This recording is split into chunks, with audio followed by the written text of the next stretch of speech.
Are you gonna get me delivering biscuits and gravy. This is Sean, biscuits and gravy man now.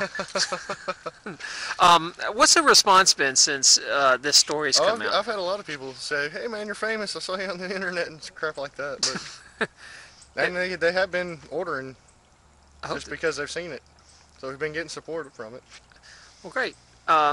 The tip's been okay? Oh, yeah. Always. Tips are always good. This program is brought to you by FreeKeen.com. FreeKeen.com features audio, video, and blogs chronicling the transition to a voluntary society. FreeKeen.com also has comments and discussion forums so you can be heard. FreeKeen.com. Hi there. This is Taryn Lupo, and welcome to Low Country Liberty Report. You might notice I'm wearing an accessory, and if you've been watching my stories, you'll know why. I'm going to wear these hats until 10 people sign up for Liberty Forum, which I think I've already got 5, so I need 5 more, and I can take these things off. The details are on the sidebar, one of these, probably that way.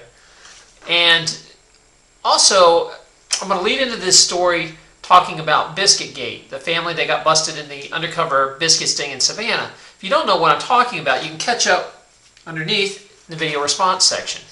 So ever since I ran that story, people want to know more about this family. So let me explain to you a little more about this kitchen and the background of this family. There's a couple who has a 10-year-old daughter, and they also have a brother that works with them.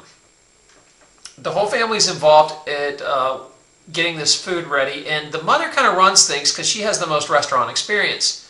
It's her idea when she started it, and she kind of decides what's going to be on the menu. Now basically, they have worked, just like a lot of young couples. They started out broke, kind of in a real bad part of town, and just worked their way up little by little until they've been able to upsize into something nicer. So they've been to 3 different buildings. Now, I want to juxtapose their situation with Paula Deen, the very lovely and famous Paula Deen. If you're listening, Paula, please invite me to Thanksgiving.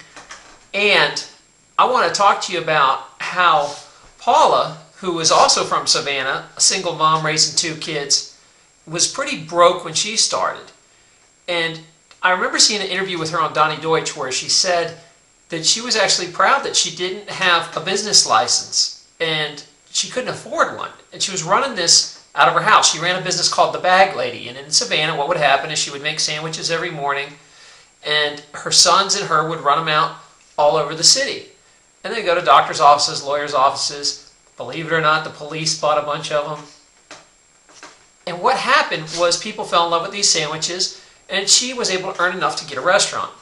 Think about what would have happened back then if some busybody snitch sold her out to the police, or the police decided they had a chip on their shoulder and asked her for business permits, or whatever the reason, but the cops came down and busted her. She's a broke mom with 2 kids, couldn't afford the licensing, she would have been out of business. Now, think about that for a second.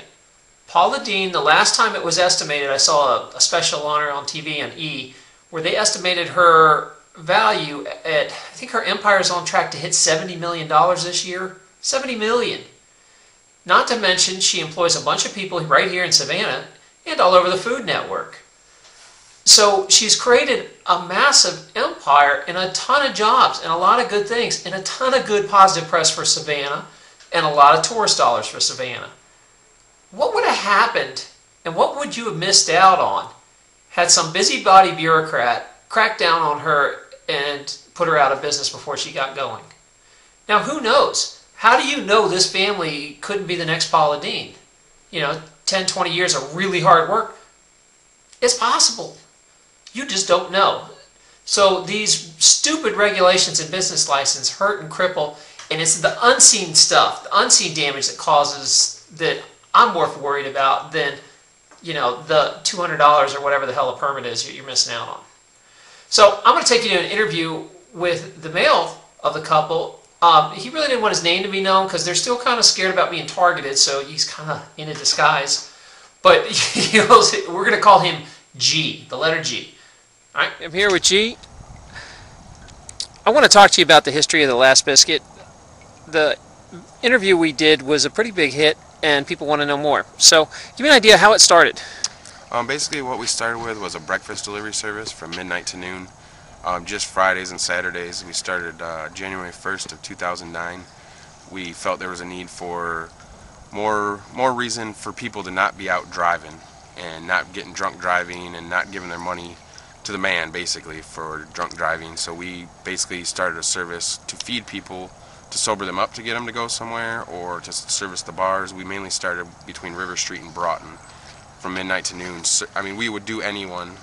We would serve anyone, but that's where we started with. And that was the main reason why we started doing it. It was a combination of, yeah, you wanted to make money, but you were filling a niche, and it was a safety issue. You were helping people not run around drunk on the streets by bringing them food. Yep, because even with our prices and our prices today, you can see that we're not out to make $1 million. We do enough to where our daughter can stay home. She's homeschooled, and we can pay all our bills, and that's pretty much what we do it for, and then to help other people out. And that's how we started. We started in basically a little garage over on Bullock Street, and as the need grew and as we got bigger, we moved on to 511, or over on 37th Street, and now we are in the bigger place where we're at now. And can you give me an idea, when you first started, how did you get the word out? We did hand-to-hand flyers. We started on New Year's Eve with at the library. They'll let you print out a full sheet for 5 cents. What we did was we landscaped it and split it in thirds, so we had a third sheet, and we handed out. The first weekend we must have went through a good 1,000, 2,000 flyers between the two of us, and that was when we started, was New Year's, and it was a big hit. So then we decided to get the efficiency apartment and stick downtown instead of we started on Wilmington Island. So you actually walked and went door to door and put out flyers? Mm-hmm. Yep, what was that like?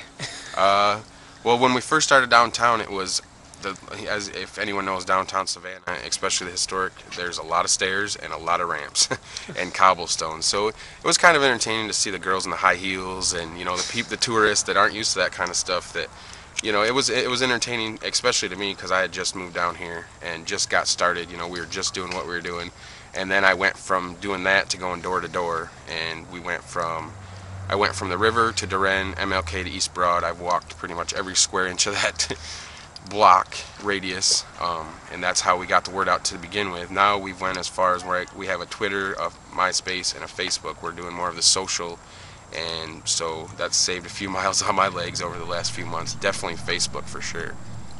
Yeah, I noticed that. That's a great way, and it's especially a good way to keep your food fresh in front of people. They see what your specials are every day without having to actually go to your website and look it up. Mm-hmm. And we have our menu on there. We put specials. Very smart. And like you said, all our pictures are on there. They can actually see what they're going to get before they get it. So, and it's not one of those bolstered ads like McDonald's, how they put this big, nice, huge burger on there, and then you get this flat piece of cardboard. We take a picture of what we send you as it's done. So. All right, G. So when you first started out, you guys were kind of in a rough neighborhood. Yeah. Did the guys police walking around with machetes?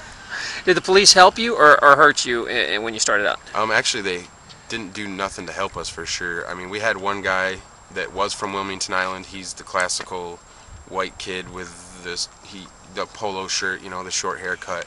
They'd pull him over to ask him if he knew where he was at, if he knew what neighborhood he was in. Like, they're not going to protect you just because of the neighborhood you're in, or just because you're a white kid in a neighborhood that's mainly black. Basically trying to deflect, maybe doing their job on saying, hey, this white kid's in this neighborhood for some reason. They would go through the bags of food. It would take extra time. We'd have people calling and complaining about that. Because most people, especially when we first started, didn't realize it's home cooked. So it's going to take a little bit longer than, say, pizza or Chinese. And so that right there, we were working against that. Once they got the food and realized why it took so long. But then, what could we tell them when the cops are pulling our drivers over to ask them, do you know where you're at? When he'd been in and out of the neighborhood 4 times. We'd been there for a month. He knew where he was at, and he was fine with it.